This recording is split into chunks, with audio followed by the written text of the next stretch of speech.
Ayan, magluluto tayo ngayon ng igado. Ay, si Ate Mel. Si Ate Mel pala ang magluluto guys at ako ang magbibidyo. Ayan. Ang mga ingredient. Igado. Atay, kasiyam at kawali. I-fry muna natin yung Papray muna yung atay. Kumain ng masarap, agad magluto. Ayan guys. Igado. Quality na igado.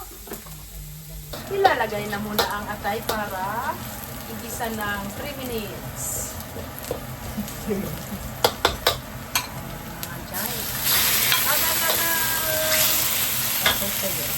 Patuyuin lang.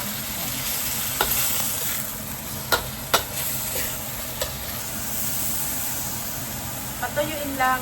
Hanggang yung yung tubig-tubig dyan sa atay.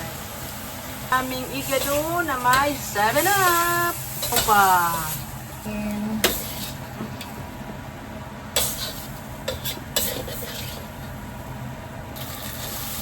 Sigulat muna. Bawang! Ano na, sa pagkakataong yan ay ilalagay na ang karne. Ang karne.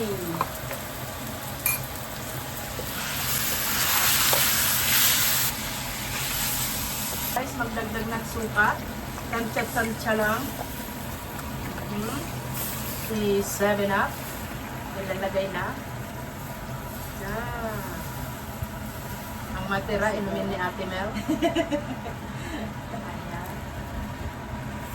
Yes, nami. Nam nam nam nam. Nam-nami! At maglagay ng laurel. Na si laurel. Tinakpan na para lumambot. Balikan kayo namin mamaya kung ano na ganap. Dag na guys namin ang carrots. Haluin. Wow.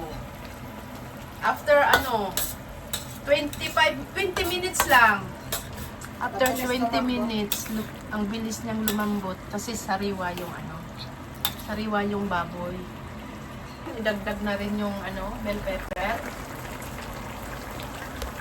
Traffic light. Very good in color. Red, yellow, and green. Ganang oyster sauce. Isa pa sa pampasarap. Isa sa pampasarap yan guys. Oyster sauce. Uy! Oh na. Yummy! Ayan na guys. Malapit nang maluto ang ating igado. Ayan. Nilalagay po ang rino pag malapit nang maluto. Ayan. Isang rino. Yung liver at hay.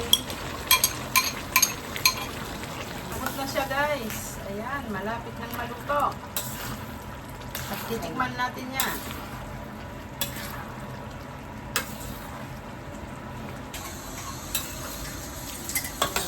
Guys, luto na talaga guys. Kainan na. Fiesta na, fiesta.